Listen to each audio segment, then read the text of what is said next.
Aloha galera, salve salve, sejam mais uma vez todos muito bem-vindos aqui ao podcast do Surf 360. Um grande abraço a você que nos acompanha em imagens pelo YouTube ou só em áudio também pelo nosso canal no Spotify. Estamos aqui nesta semana mais uma vez nos estúdios da Live Esportes com a nossa lycra amarela de líder do ranking, que agora para a 7ª etapa da temporada de 2023 do Circuito Mundial será vestida e utilizada pelo Griffin Colapinto, americano que venceu a disputa na piscina de ondas do Kelly Slater pela primeira vez na carreira.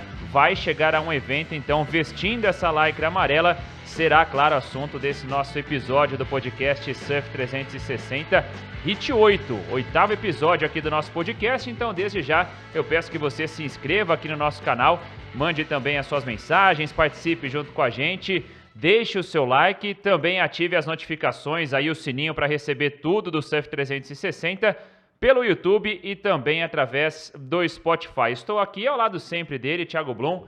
Tudo bem, Blum? Grande abraço a você. Tudo bem, Mal, pessoal ligado aqui no nosso podcast, mais um capítulo desse circuito mundial turbulento, confuso, muito equilibrado. Vamos ver o que vai acontecer lá em El Salvador. Como você disse, depois de muito tempo, um americano vestindo a lycra amarela, se a gente descontar, claro, os havaianos, né, que a gente separa os havaianos dos americanos no circuito mundial. Fazia muito tempo que um americano não vestia essa lycra amarela e uma disputa bem complicada.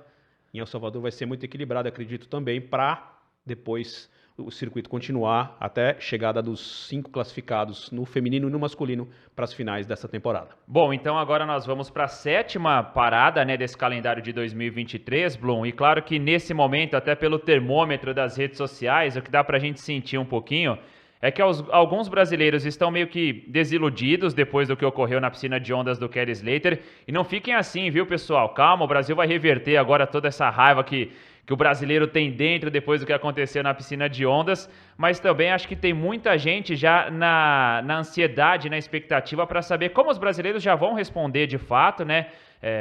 E também em relação ao que vai acontecer com os juízes, né? Qual vai ser o comportamento também, a distribuição de notas agora para essa 7ª etapa da temporada. Point Break em El Salvador, Punta Roca, um lugar que muitos surfistas gostam, né? Tradicionalmente conhecida pelas direitas. Muitos que disputam o circuito mundial após a piscina de ondas do Kelly Slater já foram diretamente para El Salvador para a disputa dos Jogos Mundiais organizados pela Associação Internacional de Surf, e esse é o caso de 4 brasileiros: João Chumbinho, Felipe Toledo, Gabriel Medina na chave masculina e também a Tatiana Weston Webb. O que dá pra gente projetar quando a gente pensa quem vai ter que surfar de backside, quem vai encarar um frontside agora também nessas direitas de Punta Roca, Blum?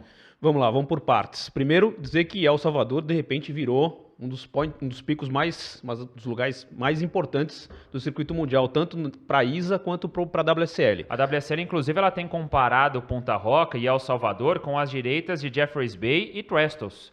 Tamanha a importância e a relevância que ganhou esse cenário no Tour Mundial. Inclusive a WSL, na forma como ela tem divulgado agora essa 7ª etapa, né? Ela tem colocado ali como Jeffreys Bay da América Central. Então é algo que chama atenção também para a gente ficar de olho até na forma como os surfistas vão desempenhar, né? É um lugar que veio para ficar realmente. Vale, como você disse, alguns brasileiros e os gringos também, os principais ranqueados dessa temporada, estavam lá já desde a semana retrasada para a disputa do ISA, que serve como um warm-up, como um aquecimento até para essa etapa do circuito mundial, apesar de serem ondas diferentes, né? Labocana e El Sunzal para o campeonato da ISA e Punta Roca para a WSL. O campeonato primeiro que houve lá foi no ano passado, né? E é bom dizer que quem venceu foi o Griffin Colapinto, o mesmo que vai vestir a camisa amarela de líder, a lycra amarela. Na final ganhou do Felipe Toledo, foi a 2ª vitória do Griffin na temporada do ano passado, tinha ganhado do Felipe também em Portugal. Na semifinal o Griffin derrubou o Gabriel Medina, que estava voltando, né, depois de um período de descanso, vamos dizer assim, do circuito mundial. E o Ítalo Ferreira foi o outro semifinalista que perdeu para o Felipe Toledo. Então os 3 brasileiros campeões mundiais chegaram até a semifinal. Semana passada a gente teve com o Ítalo aqui em São Paulo, uma passagem rápida que ele teve por aqui, a gente conversou e o Ítalo está bastante animado, né? É bom dizer que ele não está bem ranqueado, não vem de bons resultados, tirando já realmente o vice-campeonato da piscina, Mas ele realmente está muito, muito feliz com esse momento de recuperação e acredita que lá em El Salvador ele pode ter um outro resultado. O Ítalo que tem no seu surf, principalmente o backside com força, formado lá nas ondas da Baía Formosa, né, do pontal de Baía Formosa, uma direita longa que ele está acostumado a surfar.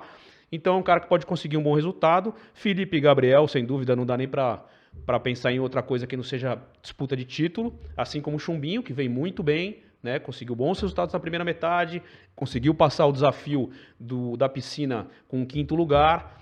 E entre os gringos, é isso mesmo que a gente tem falado. Griffin Colapinto, Ethan Ewing, outro cara muito importante, que tem muita chance de bom resultado lá também, tá no top 5 até agora. E o Jack Robinson, que vem se recuperando, não foi bem na piscina, vamos ver como é que ele vai responder no mar para continuidade dessa disputa dos top 5 aí. E quando a gente fala do Ítalo Ferreira, né, inclusive ele confidenciou nessa entrevista com a gente na semana passada aqui em São Paulo, que ele tem treinado muito as direitas dele, que é para deixar esse backside ainda mais afiado, né? O Ítalo até brincou, antes da viagem a El Salvador, ele estava treinando numa nova piscina de ondas, né, que tem sido construída já em reta final em Porto Feliz, interior do estado de São Paulo. E o Ítalo até brincou, eu tô andando e eu só ando agora olhando para a direita, de tanto backside que ele estava pegando, de tanto treinamento que ele estava fazendo. Ele treinou bastante esquerda para a piscina, porque na piscina ele precisava melhorar o frontside dele e mostrou que melhorou, e agora mudou, ele disse que eu só tô olhando para um lado, né? Só tô olhando para o lado para treinar para Punta Roca. Que é para ficar afiado, né? Então, Blum, olhando agora para essa 7ª etapa, né, e essas direitas tradicionalíssimas também de Punta Roca. Então, como a gente falava, Ítalo, Gabriel, Iago e Tati chegam com esse desafio, chegam como Goofys, com esse desafio de aprimorar bastante e ter que performar com o backside, né? Já do outro lado, Felipe Toledo, Chumbinho e o Caio, que vão encarar essas direitas de frente. Pensando, antes da gente falar, claro, um pouco mais do Griffin também, até desse aspecto físico do Jack Robinson, que deixa uma incógnita de como vai ser a participação do australiano. Entre os brasileiros, eu acho que até pelo que foi apresentado ano passado, né, com 3 entre os 4 semifinalistas, o que dá pra gente projetar? Pensando justamente nessa divisão, né, de quem vai ter que surfar de back e quem vai ter que surfar de front. Como você falou no começo, calma, torcida brasileira, né? Eu acho que todos os caras estão prontos para essa etapa, como estão prontos para todas as etapas do circuito. E essa galera não vem com sangue no olho para dar uma resposta, vamos dizer, para os juízes? Acho que não, né? Acho que é uma coisa que acho que todo mundo vai deixar já meio de lado e saber exatamente... Como seria essa resposta também? Porque o que eles estavam fazendo já é algo impressionante. Então não tem muito que mudar no surf. Foi um momento turbulento ali, a semana que sucedeu o campeonato da piscina, mas esses caras, eu acho que o foco é realmente surfar bem, performar do jeito que tem que ser performado, em ondas de grande capacidade, dá para... Com todo tipo de manobra. Eu queria destacar também o Iago, o Pinga, quando esteve aqui com a gente, falou que o Iago melhorou muito, principalmente o backside, tinha conseguido um resultado incrível, conseguiu um resultado incrível na África do Sul ano passado em Jeffreys Bay, surfando para a direita. Então é um cara que pode também chegar ali nas fases finais. Eu acredito muito numa vitória do Brasil nessa etapa. Acredito, como sempre acontece, os brasileiros estão ali na linha de frente e vão ser, tanto os Goofys quanto os Regulars, têm muita chance de conseguir bons resultados. E eu acho que a resposta que tem que ser dada é essa mesmo, né? É surfar o que tem que ser surfado, mostrar o que esses caras têm capacidade de mostrar para retomar essa lycra amarela aqui de líder, que eu acho que o lugar dela é num corpo de um brasileiro. E a gente já vai chegando numa reta fundamental, né, desse circuito mundial de 2023, porque depois teremos Saquarema, Jeffreys Bay e depois Chopo para a definição dos 5 finalistas da chave masculina e também as 5 mulheres da chave feminina. Eu estou até abrindo aqui já o ranking agora para a gente dar uma olhada um pouco mais também, porque você disse no início, né, o Ítalo está empolgado e isso ficou muito evidente. Pelo desempenho dele na piscina, né, até uma forma de reação dele na temporada, não teve um primeiro semestre interessante, um surf até que me pareceu ali protocolar para que ele seguisse, né, avançasse para a segunda metade do calendário e já vem uma virada de chave na primeira disputa dessa segunda metade. Então o Ítalo está de fato muito empolgado, com o treinamento afiado, pensando em subir nessa classificação da WSL de 2023. O Ítalo nesse momento ele é o 11º colocado, então está aí aproximadamente, está com 19.090 pontos. Bem distante ainda. 6.000, quase 7.000 pontos. 6.700 pontos para o Jack Robinson, que é o 5º colocado nesse momento. Mas dizem os sábios que enquanto tem bambu, tem flecha, né? Já diria Everaldo Marques. Então tem mais 4 etapas ainda, pensando o Ítalo em quem sabe chegar ao Finals mais uma vez. O Ítalo sabe que ele tem que encarar as disputas sempre como uma final, né? Porque se ele derruba um cara numa oitavas de final, não, quartas de final, são caras que muito provavelmente estão à frente dele, né? Então é isso, é derrubando um por um, conseguindo bons resultados para ir subindo. O Iago está um pouquinho melhor no ranking, o Gabriel já ganhou uma 6ª posição, ganhou a posição do John Florence na piscina, está ali na beira dos top 5, né? Está em 6º lugar. E o único que está mais abaixo ainda que o Ítalo é o Caio Belli, está um pouquinho, deu uma queda de rendimento aí depois de umas etapas, mas tudo bem também, nada que seja muito assustador. Eu queria falar do Griffin, Mal, porque é o seguinte, os americanos há muitos anos estão precisando de um cara para substituir o Kelly. O Kelly está aí competindo com 51 anos, ganhou seu último título mundial, o 11º título, em 2011, ou seja, já faz 12 anos. Sim. E desde então os Estados Unidos procuram um cara, de novo, falando sem contar os havaianos, porque a gente fala dos havaianos, muitos campeões mundiais, né? Tivemos Sunny Garcia, John Florence, Andy Irons, quem mais? Derek Ho, num passado um pouco mais distante. Mas desde o Kelly, os Estados Unidos não tem um cara que brigue diretamente pelo título, né? Muito se falou no Colorri Andino. Ele chegou a vestir a lycra amarela, com certeza, né? Talvez Quem, tenha o Kelly? sido o último, não, o Colorri. Não, Colorri não me recordo. Eu não me recordo de cabeça o Kelly vestiu no começo do ano passado, quando ele ganhou o Pipeline, foi a primeira etapa. Sim. Aí disputou Sunset com o amarelo e perdeu e nunca mais recuperou. Mas o Colorri Andino era um cara que todo mundo dava como uma grande sensação, um grande futuro. E o Colorri entrou no circuito mundial da Elite e saiu da Elite sem uma vitória sequer numa etapa. Né? Fez final, mas não venceu nenhuma. Então foi realmente uma decepção para os americanos. E quando o Griffin entrou, todo mundo acredita que pode ser o cara, e ele tem mostrado que ele pode ser o cara a representar bandeiras dos Estados Unidos, pessoal do continente, tirando o pessoal do Havaí, como uma nova força aí para trazer os caras, uma nova geração também para as vitórias. O Griffin, quando estreou no circuito mundial da Elite, em Snapper Rocks, na primeira etapa ele foi 3º colocado, fazendo uma nota 10 com 3 tubos na mesma onda, em Kira, lá na Gold Coast. E depois vem com algumas vitórias. Venceu 2 vezes no ano passado, venceu agora na piscina. E tem mostrado, mesmo esse ano, foi a 3ª final que ele fez. Perdeu para o Felipe e para o Gabriel. Felipe em Sunset e o Gabriel em Margaret River. Então, essa constância, essa regularidade que a gente sempre fala que é muito importante ter no circuito, em qualquer tipo de onda, em todo tipo de onda, indo bem ou indo mal. Bells Beach, por exemplo, o mar estava horroroso, né? E realmente quem aproveitou, se aproveitou. Tem que se encaixar naquela situação ali. E o Griffin tem mostrado que em qualquer tipo de onda, ele é capaz de derrubar qualquer atleta. Ah, mas foi roubado, tudo bem, né? Mas normalmente é um cara que tem enfrentado os brasileiros de frente e tem se acostumado a disputar baterias decisivas. Porque isso também é muito importante, a questão mental do atleta de chegar numa decisão e falar assim, opa, agora eu vou enfrentar um Gabriel Medina na decisão, um tricampeão mundial, ou vou pegar o Felipe, que é um cara que é favorito em tal tipo de onda.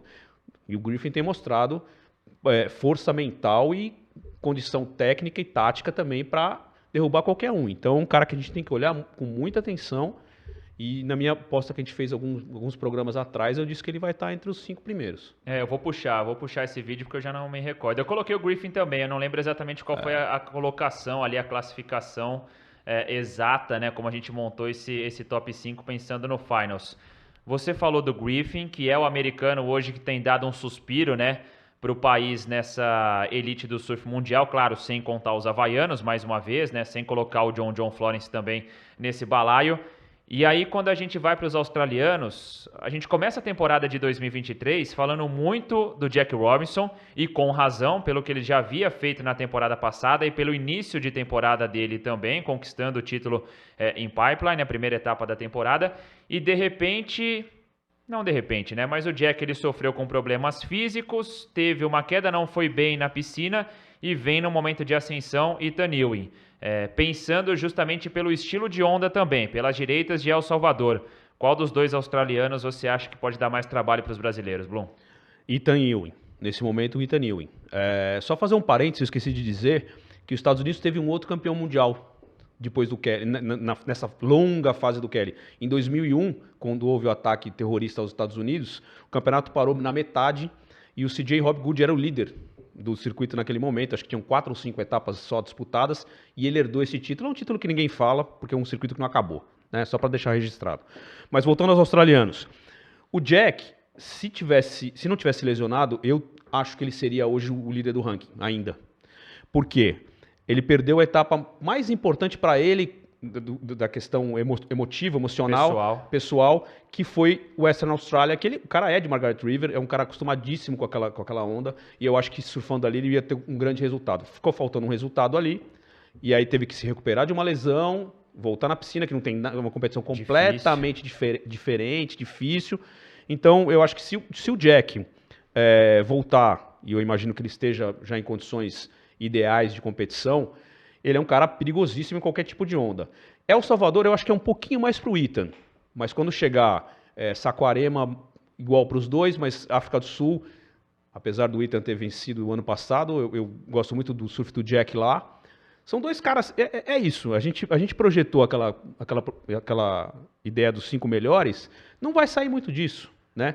Eu acho que o único cara que está bem para trás, que pode assustar essa galera até o 6º, 7º, 8º colocados, é o Ítalo Ferreira, né? O Iago, se conseguir um resultadão, uma vitória, um título, também sobe. Mas eu acredito que não deve sair muito disso. Deve ser Felipe, Gabriel, João, Ethan, Jack e Griffin Colapinto para vencer essa etapa de El Salvador. Vale lembrar que o John também está nesse campeonato da ISA, disputou esse campeonato da ISA e também serviu de preparação e ele tem se recuperado bastante. É que o John às vezes parece, não é um cara sem sangue, mas é um cara tranquilo demais com os resultados. Às vezes ele não... Falta gana. Falta um pouco de raça, talvez, mas é o estilo dele, é o jeito dele. E acho que os outros caras têm bastante. O Griffin e o Jack têm muita gana, muito sangue no olho para disputar, assim como os brasileiros. E até pelas etapas que vem pela frente, né? A gente já citou aqui. Então, depois de El Salvador, tem Rio de Janeiro, Jeffreys Bay e Chopo. Por esse desenho, dá para dizer também que o John Florence, não vou falar aqui que é uma carta fora do baralho, porque também seria muito atrevimento, né? Dizer que um bicampeão mundial tá fora dessa disputa pelo WSL Finals, pelo top 5. Mas esse desenho do que vem pela frente ainda quando a gente fala das etapas restantes, é o que deixa o John também um pouco mais distante dessa briga? Cara, eu acho que talvez El Salvador e Saquarema ele possa ficar como segunda força, vamos dizer assim, com chances claras de aprontar e de vencer.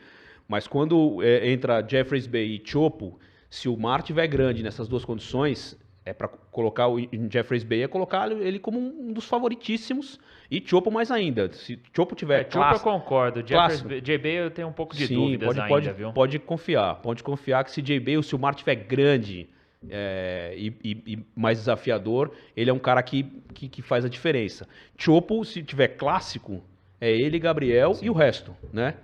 E o resto. Porque, e aí eu coloco o Chopo até como um terceiro cara aí, o João Chumbinho, que ainda não competiu lá, mas já fez free surf lá e já mostrou que tem capacidade. Se o mar ficar pesado, se ficar aquele mais ou menos como foi o ano passado, é chance para todo mundo, como aconteceu com o Miguel, que não era um dos favoritos. O Miguel Pupo foi lá e ganhou, merecidamente, a etapa de Chopo com um mar um pouquinho menor do que às vezes acontece por lá. Bom, só para a gente desenhar então, né? Você estava dizendo sobre essa briga do Finals. São os 5 primeiros neste momento: Griffin Colapinto, João Chumbinho, Felipe Toledo, Ethan Ewing e o Jack Robinson. O Jack muito mais pelo que fez nas 3 primeiras etapas do calendário e atingiu uma pontuação que hoje o deixa ainda nesse top 5. O Medina vem na sequência, o Gabriel é o 6º colocado, John Florence o 7º, Ryan Callinan está aqui na 8ª colocação, mas a tendência é que... Por causa de um vice-campeonato lá em Belso. Em breve seja ultrapassado pelo Iago e pelo Ítalo Ferreira também. Iago, 9º colocado, Léo Fioravante o 10º, Ítalo Ferreira o 11º. Dá pra gente restringir essa briga então nos 5 primeiros colocados. E quem está fora nesse momento?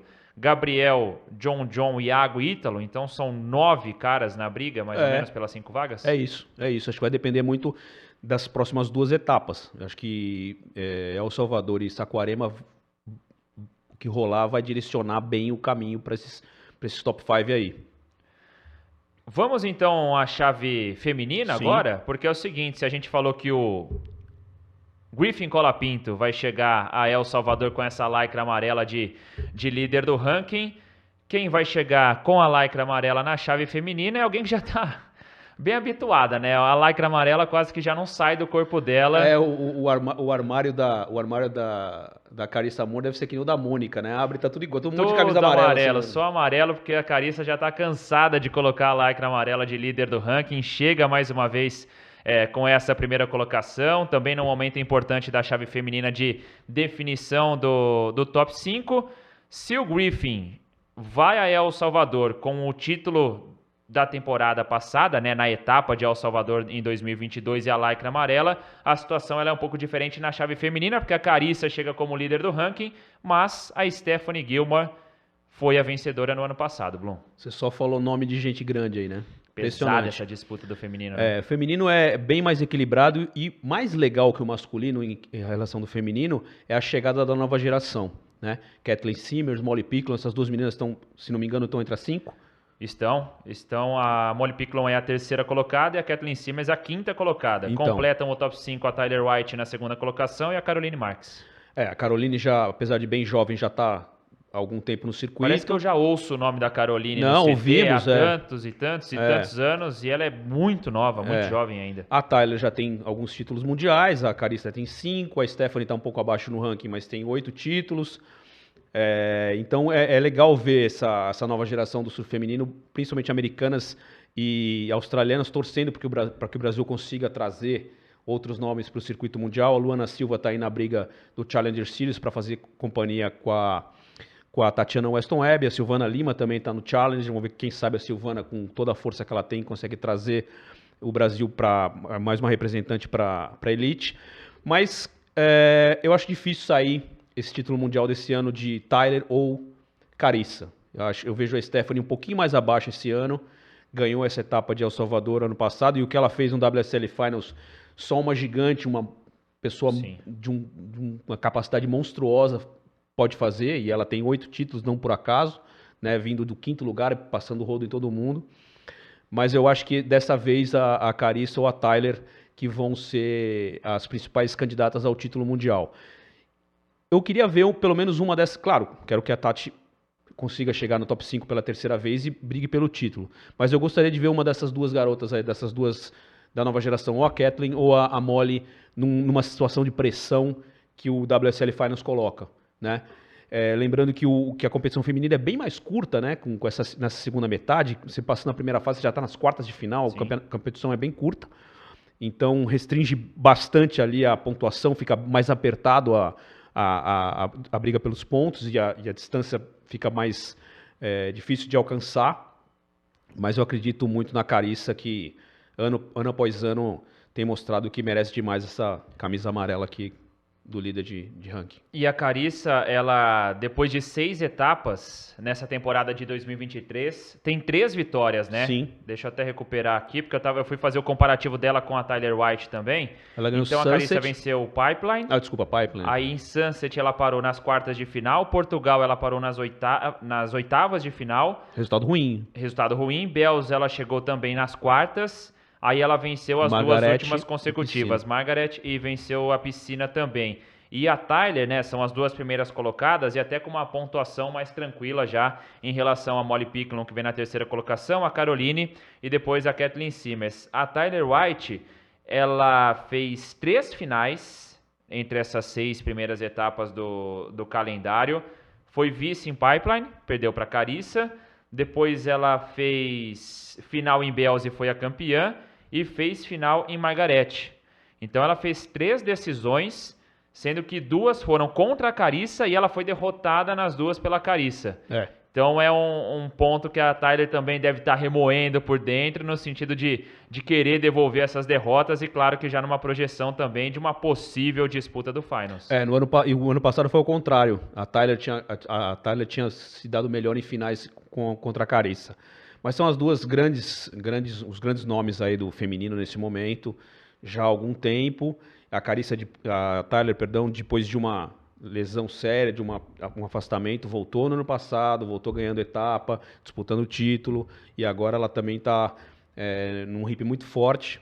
Então eu acho que o feminino, talvez a definição, a briga pelas 5 vagas seja um pouquinho menor do que no masculino. Eu acho que fica entre essas 5 aí, e de repente a Tati brigando, e talvez alguma outra surpresa. Não sei se a Stephanie teria condição de chegar nas próximas etapas. Mas são 4 etapas, né, Mal? Acho que tem muito tempo ainda. Muito tempo para muito ponto em disputa. Eu acho que as coisas podem mexer, mas eu acreditaria, principalmente na Carissa e na Tyler para esse ano, torcendo para a Tati. Quem sabe uma vitória no Brasil, né? Seria muito interessante ver uma vitória da Tati no Brasil. Faz tempo que uma brasileira não vence. E aí, se vencer no Brasil, ela pode acelerar aí rumo às finais. E até falando da Tati agora, né, a nossa única representante nessa projeção também para El Salvador. No ano passado ela acabou eliminada na repescagem pela Stephanie Gilmore, que depois então foi a vencedora do evento. A Tati acabou caindo de uma maneira precoce em El Salvador na temporada passada. Embora sejam locais diferentes, né, onde ela disputou o ISA Games e onde será realizada a competição também de Punta Roca, né, pelo circuito mundial. Esse período de ISA Games, quanto talvez tenha sido interessante para a Tati também se adaptar um pouco mais, embora sejam locais diferentes, né? Como eu disse, praias diferentes, mas se adaptar ao local, chegar já também focada, determinada no que ela tem que fazer, para não deixar desgarrar também desse top 5, pensando que depois serão só mais 3 eventos, Blum. Legal da Tati nesse evento da ISA é que os brasileiros não tinham chance de uma classificação para a Olimpíada, e a Tati é a única que já está classificada oficialmente para a Olimpíada de Paris. Mas participar desse formato da ISA é um campeonato completamente diferente, né? Principalmente para quem disputa a elite. Por quê? São baterias de 4 atletas, são baterias que você, mais do que no circuito mundial, que você veste, você usa essa bandeira na manga, é uma competição por equipe, você tem um jogo coletivo ali importante, né? É uma equipe menor, mas todo mundo junto muito tempo, e eu acho que isso fortalece, vamos dizer, o brasileirismo, nesse caso, né? A questão da bandeira do Brasil, principalmente para a Tati, que tem uma questão que já ficou para trás, mas ainda tem uma questão aí de representar o Brasil. E eu acho que foi muito importante. E ela, já classificada para a Olimpíada, e pensando só num aquecimento, mas mesmo valendo medalha, mas pensando num aquecimento, foi muito útil chegar bastante antes. As ondas não são as mesmas, mas são parecidas. Fundo de pedra, uma onda longa. A Tati vai muito bem de backside normalmente. Ela ganhou o Margaret em 2021, surfando de backside muito bem. Então eu acredito que a Tati também não começou o ano um pouquinho diferente, o mesmo serviu para o Ítalo que a gente falou, né? Uhum. E até mesmo o Gabriel, que depois só em Margaret que ele deu uma aquecida melhor. A Tati começou um pouquinho mais devagar, mas eu acho que a segunda metade é boa para ela. El Salvador, apesar dela não ter ido bem ano passado, é uma onda que ela pode ir bem dessa vez. Eu acho que deve ter um pouco disso do atleta também. Pô, não fui bem aqui tem altas ondas e pô, eu preciso mostrar, performar. Tem uma autocobrança aí que eu acho que a Tati deve estar se fazendo para chegar no Brasil com a energia lá em cima para conseguir um bom resultado e seguir em frente até as finals. E aí tem um aspecto interessante, Blum, projetando no Finals, né? Você que nos acompanha pelo YouTube, pelo Spotify do Surf 360, já peço aí que você se inscreva também, deixe o seu like, ative as notificações para não perder absolutamente nada. E você reparou que a todo momento a gente está dizendo aqui sobre o WSL Finals e sobre esse top 5, e não é para menos, né? Porque a gente está se aproximando cada vez mais e já vai ficando aquela expectativa de quem vai chegar, quem ali na última hora corre o risco ainda de ficar fora. E um aspecto interessante que você falou quando destacava a temporada de 2023 do Griffin é sobre regularidade, que nós já falamos bastante do Gabriel Medina em 2021, do Felipe Toledo em 2022. E por enquanto, nas 2 edições de WSL Finals na chave masculina, quem terminou na liderança do ranking venceu, porque pesa também um aspecto físico, embora seja muito psicológico, muito emocional, a disputa ali do WSL Finals, todas as baterias num único dia, pesa muito o fato do líder do ranking entrar na água com a necessidade de vencer só 2 baterias, enquanto os outros competidores aí têm toda uma sequência. Houve algo extraordinário que aconteceu no ano passado na chave feminina com a Stephanie Gilmore, que você disse, saiu da 5ª colocação e conquistou o título mundial mais uma vez, pela 8ª vez na carreira da Stephanie. É algo que só os gênios e os fenômenos podem fazer. Quando a gente desce dessa classe, né? Quando sai desse patamar de gênios e fenômenos, isso é muito difícil de acontecer. E aí a importância de você ter esse aspecto físico ao seu favor, de chegar no dia do WSL Finals, quanto menos cair na água, melhor. Eu acho que isso passa bastante na cabeça dos atletas. A gente tem poucos exemplos, né? São só 2. O recorte é muito simples. E a Carissa, em 2021, ela foi a líder do ranking e ela bateu a Tati na final no mesmo esquema do Gabriel e do Felipe, né? Sim. Chegou à liderança, então só tinha decisão para disputar. Das 4, somando o feminino e masculino, das 4... Só a Stephanie que conseguiu uma esse vez. feito de Eu acho que isso passa reverter. muito na cabeça dos atletas, pela parte física e pela parte psicológica também. Que é uma coisa que acho que no caso de uma decisão num dia só, essas 2 coisas andam muito juntas, né?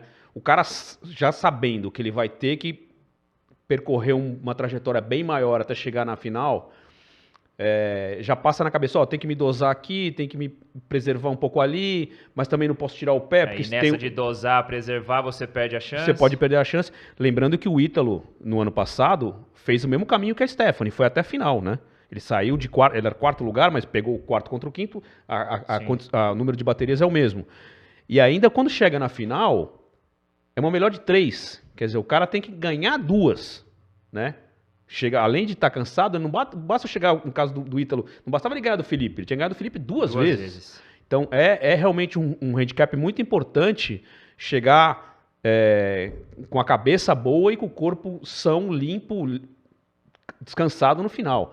Então eu acho que a corrida, muito para ficar em primeiro, passa bastante na cabeça dos caras. Lembrando também que no caso dos brasileiros, para ficar em melhor condição também pode significar uma classificação olímpica. Sim. Porque o Griffin é o único americano que está aí no top 5 e o John um pouquinho mais para trás, porque em caso de Olimpíada, o Havaí conta como Estados Unidos, seriam os 2 classificados americanos, mas o Griffin está ali meio que folgado nessa condição de classificado para a Olimpíada. No caso do Brasil, tem tanto atleta brigando ali no circuito mundial. A tendência é que isso seja definido também no Finals, porque a possibilidade do Brasil ter 3 representantes no Finals é gigantesca. E aí um pode passar no outro dentro do Finals e aí conseguir uma classificação final para a Olimpíada.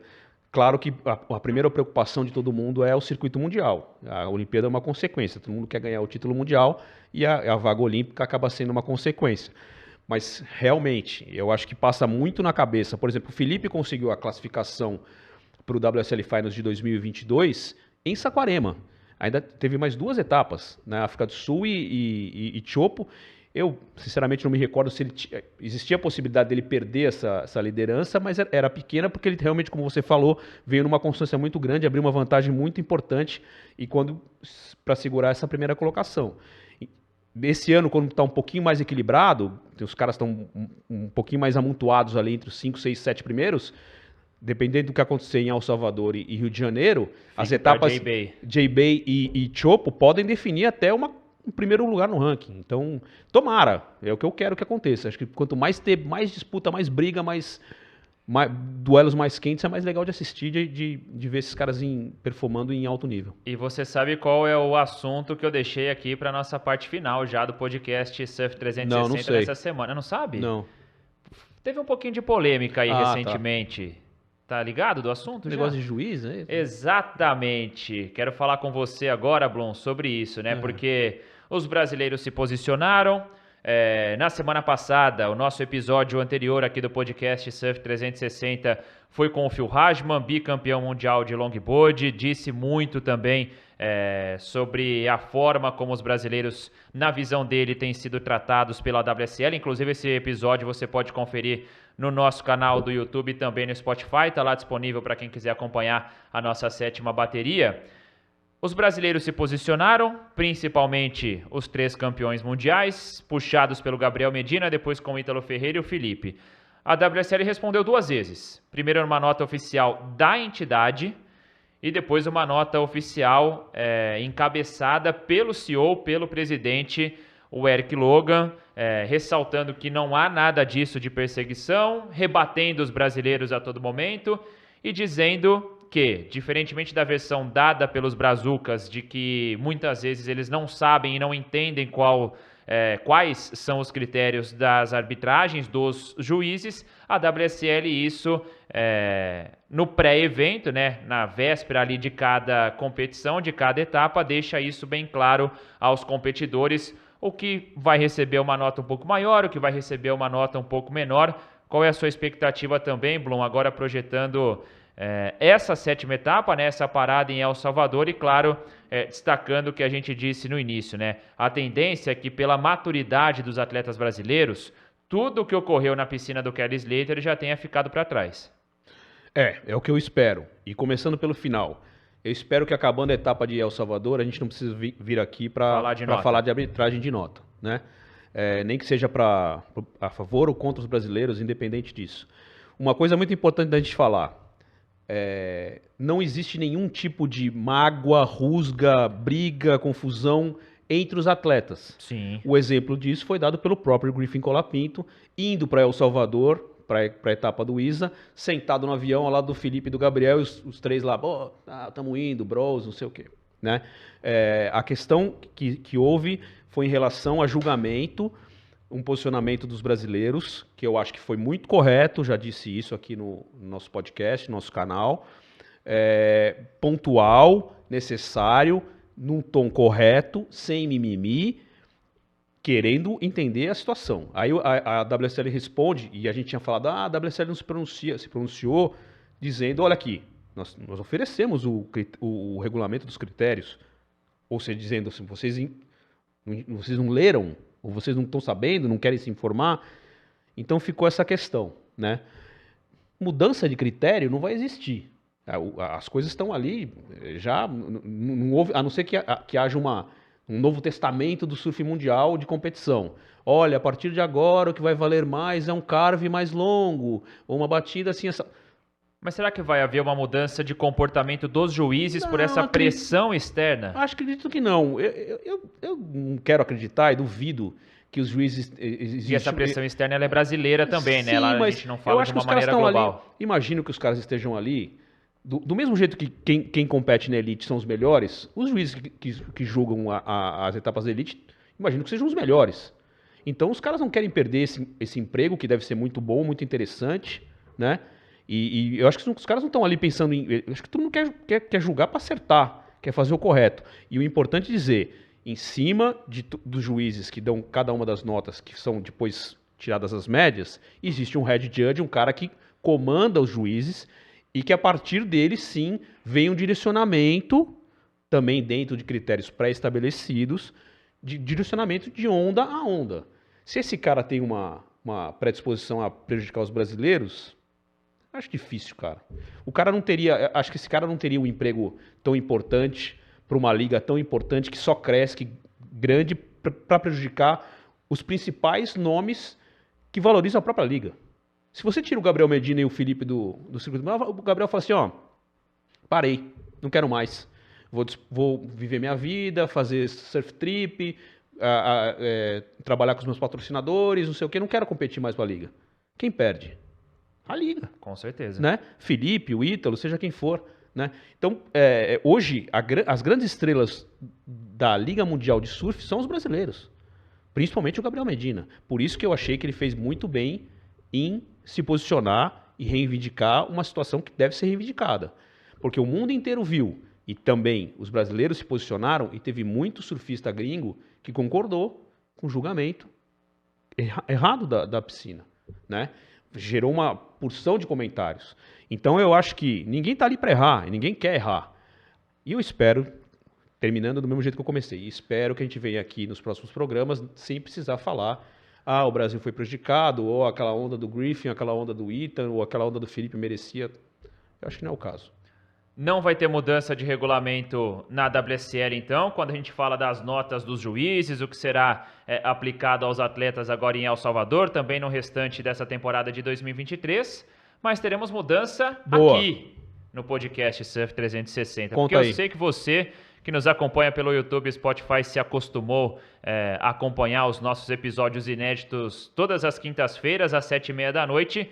Mas vai ser uma mudança simples, viu? Nada muito dramático também. Agora a gente sai das quintas-feiras e vamos às sextas-feiras, então você vai conferir os nossos episódios inéditos aqui do podcast Surf 360. A partir da semana que vem já. Isso, a partir da próxima semana. Boa. Então o nosso 9º episódio do podcast Surf 360 já vai conferir então na próxima sexta-feira. A gente mantém o horário das 7h30 da noite, só com essa mudança de dia, então, para que você possa acompanhar aqui os nossos bate-papos, as nossas análises, como fizemos nesta semana, e também as nossas entrevistas com os convidados especiais.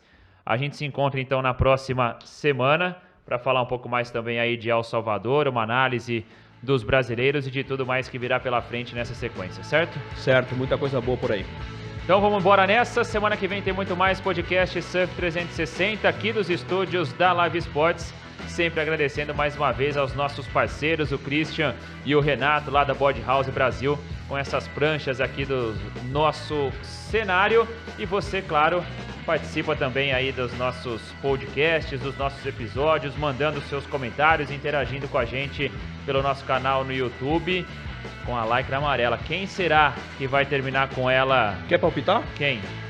Quem vai ficar com quem entra com a Lycra amarela no Rio de Janeiro, em Saquarema? Eu vou palpitar. Pode palpitar. O Griffin continua. Ele não vence a etapa em El Salvador, mas ele continua com a Lycra amarela. Eu vou de Felipe Toledo. Com a Lycra amarela? Sim. Tem que ganhar do Chumbinho e do Griffin. É só um palpite. Então tá bom. Palpitar é brincar, né? Exato. Semana que vem a gente se encontra então, pessoal. Valeu, um abraço. Aloha. Valeu.